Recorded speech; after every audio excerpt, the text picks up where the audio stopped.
Awesome. Well, how's it feel to be here?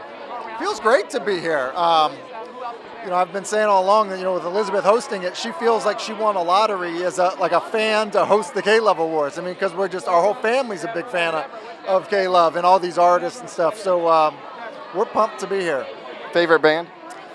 Elizabeth was saying, you can't say your favorite bands. We're meeting a lot of these people. You don't want to offend anybody. I don't think anyone would be offended. I've always been a massive Third Day fan, and Mac Powell and those guys are incredible. So I'm excited to hear them. And rumor has it, I think Matt Maher might be playing with them. So I'm sure it'll be pretty good. I mean, I think ultimately, whether it's kind of like tonight, whether it's been, books or music or movies or sports, whatever it may be, just use your platform to, really show the light of Christ. I mean, I think ultimately, so many of us have been blessed with, whether it's been an ability to play a sport or write music or perform music, whatever it may be, and it can reach a lot of people. And sometimes you can just reach one person, that certainly can have a great impact. So, I feel like I've been pretty fortunate with playing in the NFL and then now the platform of being at ESPN, and ultimately, I think God has blessed our family quite a bit, and hopefully the example that we try to, I guess, kind of how we live our life, and hopefully will be something that other people, whether they listen to K-Love or not, that they notice that and maybe understand, how God can impact their lives. What have you learned about yourself, or what have you learned about God here in your post-NFL? It's very open-ended. Yeah, well, what I've learned about myself is playing is much different than talking. Right? It's much easier to have a helmet on. I learned that right away.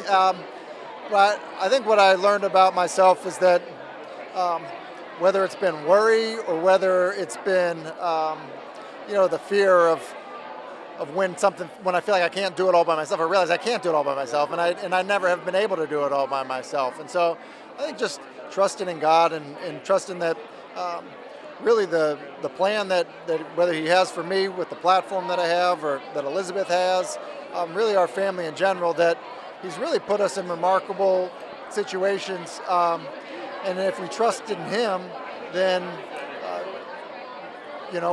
that's really all that matters, and there's a great peace that comes with that. And I think ultimately, I think that's a lesson, unfortunately for me, that I feel like I learn over and over again. It's not like I learned it one time and that was it. It seems to be a reoccurring thing for me. How important is that to continually come back to your dependence on something that's bigger than you? Well, I think it's very important just because there's a lot. Elizabeth and I both work. The family stresses come up, and all of a sudden you can feel overwhelmed. And, she's at work, I'm at work, there's a school event, and you feel like all that stuff is super important, and it's closing in on you.